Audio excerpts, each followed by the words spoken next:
Bəzən qulağıma gəlir söz-söhbətlər deyir ki, dostluq etdiyiniz, daha gəlin açıqlama eləyim də konkret.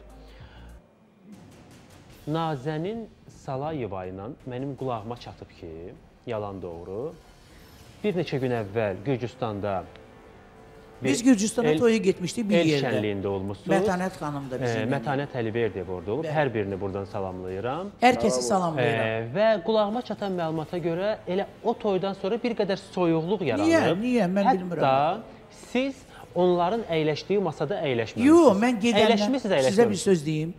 Siz sual verirsiniz, mən cavab verim. Biz bir yerdə uçduq. Mən Nazənini dünyalar qədər çox istəyirəm. Kim onu deyir, başından böyük qələt edib, sizə çatdıran adam kim deyibsə, çox böyük bir səhvdir. Bir yerdə uçduq, getdik, biz oturduq, tez getmişdik Mətənətlə, o toyu başladı. Niyə?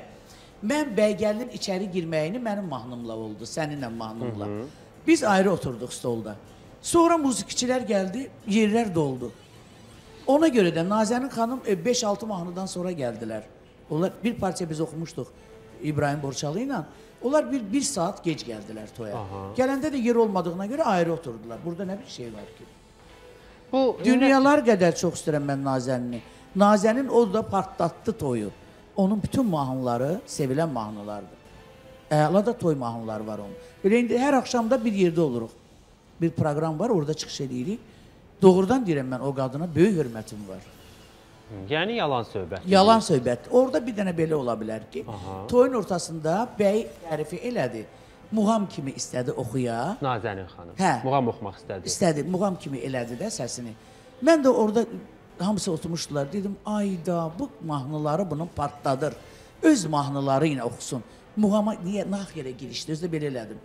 Bunu həmən gedib ona çatdırıblar. Cəmilə səni pisləyir.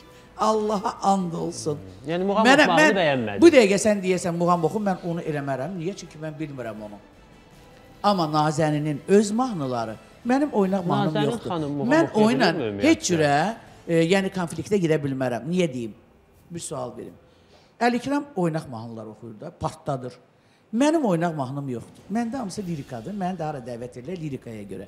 Mənim nə Əlikramla, nə Nazəninlə, nə o toy mahnıları oxuyan insanlar heç bir rəqabətim, bir pislik ola bilməz bizdə yəni. Dünyalar qədər çox istəyirəm. Deyirəm, ayda, kəş o muğamı eləməzdi orada. Nazənin xanımın xətrini dünyalar qədər istəyirəm. Keçən həftənin cümə günü bizim qonağımız elə Nazənin xanımla Sərxan Kərəmoğlu, yolluğu, insanlığı, mədəniyyəti və oxumağı. Amma bu muğamı dediniz, Nazənin xanım muğam oxuyurmu? Mən heç çox da işləmişəm. Mən orada istədi eləsin, mən də özüm dayana bilmədim. Ay Allahım, necə edeyim ki, eləmə. Onu gelib çatdırıblar ona ki, cəmilət güya səni pisləyir. Tövbə, heç vaxt. Mən onu pisləyə bilmərəm. Amma demişsiniz bəyənmədim də. Onu oxuduğunu dedim ki, heç yaxşı alınmadı, bəyənmədim yox.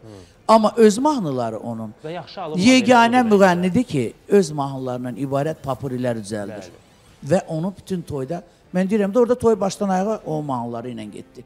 Lirikalar məndə oldu, oynaqlar onda. Mən onu niyə pisləyə bilərəm ki? Bu adam super toy aparır, super konsert verir. Sizcə bu söz söhbəti kim yarada bilər? Bilmirəm. Tanıyırsınız əslində. Prodüseri, yoxsa İbrahim, Borçalı. Sizcə kim olub? Bilmirəm. Sizcə? Mən bilmirəm. Ürəyiniz sizə kimin adını deyir? Hə? Ürəyiniz sizə kimin adını deyir? Siz kimdən şübhələnərsiniz ki, bu qalmaqalı elə arada nifaqı o sala bilər? Oradakı muzikantlar, müğəndilər, kimsə yanımızda oturanlardan biri. Mən bilmirəm, hansı gedib deyil. Çox yaxşı tanıyırsınız əslində. Kimi? Elə bu söz söhbəti yaradan əslində. Yox, tanımıram mən. Oradakiləri mən çoxsunu tanımıram axı.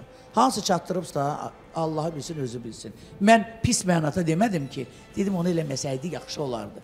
Toyu partladırdı zaten. Bir dənə bilsiz muğam elə bir şeydir ki. Vallahi, billahi, buradan da deyirəm, peçat da vururam sözümə. Nazənini mən dünyalar qədər çox istəyirəm. Bir xanım kimi, bir ana kimi, bir sənətkar kimi və bir müğənni kimi yol yoldaşı. Mahnılar üzərində yaxşı improvisasiya edir. O toyda ümumiyyətlə danışdınız mı Nazənin xanımla? Bir yerdəydik də, necə? Yox, bir toy vaxtı bir ünsiyyətə girdinizmi? Yox, ayrı oturmuşduq, o ayrı stoldaydı, mən ayrı. Deyirəm də, bu yalan mənə. Çünki bu söhbəti mənə elə adam çatdırıb ki, o sizin də çox yaxınınızdır, hər kəsin də çox yaxşı tanıdığıdır və Nazənin xanımın da çox yaxınıdır. Yəni, mən ad açıqlaya bilərəm əslində. Bəlkə qarşıdakı dəqiqələrdə açıqlayaram adını. Yəni siz özünüz şoka düşəcəksiniz ki... Vallahi mən heç kəsə heç deməmişəm. Yəni bu söhbət, yəni bilirəm toyda ümumiyyətlə əlaqədə olmamısınız toy başlayandan, geciksə də, tez gəlsəz də fərq etmir, ayrı-ayrı masalarda əyləşmisiniz və ünsiyyətdə olmamısınız. Bu faktdır. Nə o mənim masama gəlib, nə də mən niyə gedim ki, kiminsə masasına oturmuşam da. Və bir əldə etdiyim məlumata görə siz toya başlayarkən mahnınız yarıda kəsilib. Elədirmi? Gəlin bəy mahnısı. Yox, o mahnı yox. Arada oynaq oxuyanda. Sizin mahnınız kəsilibmi? Arada kəsilib, hə. Olubmu bu? Mən bilmədim, musiqiçiyə deyirəm, deyir mənə dedilər qoy. Deyirəm, sənə dedilər, görmürsən oxuyuram. Saxlatdırdım, davam elətdirdim. Mənim üçün fərqi yoxdur, Gürcistan olmur, Amerika olsun. Sözümü deyib, saxlatdırıb işimi də görürəm. Axıra qədər də oxudum. Mənə heç kəs orada başqa şey deyə bilməz.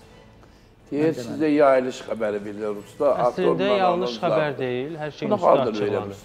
Hər şeyin üstü açıqlanır, detallı şəkildə. Bəlkə də Nazənin xanım, Cəmilə xanım danışa-danışa bəlkə də hər şeyin üstünü özü burada açıqlayacaq, özü biləcək söhbət hardan gəlir. Deyir, o tüstü hardan, kimin bacasından çıxır. Mən yenə də deyirəm sizə, and olsun Allah'a mənim heç kəsdən qəsdi qərəzliyim yoxdur. Vallahi, billahi. O sözü də mən pis olaraqdan deməmişəm, yəni. Mən də pis alınsa kimsə mənə gəlib desə ki, Cəmilə, bu stili oxumaq dənə yarım, mən də deyərəm ki, görürəm, düz deyir.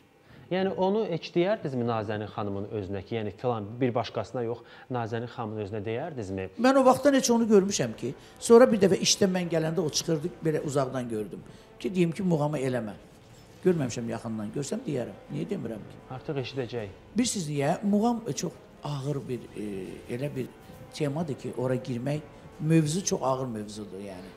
Onu əvvəldən, cavan vaxtından və yaxud da insan doğulandan muğam səsi ilə doğulmalıdır.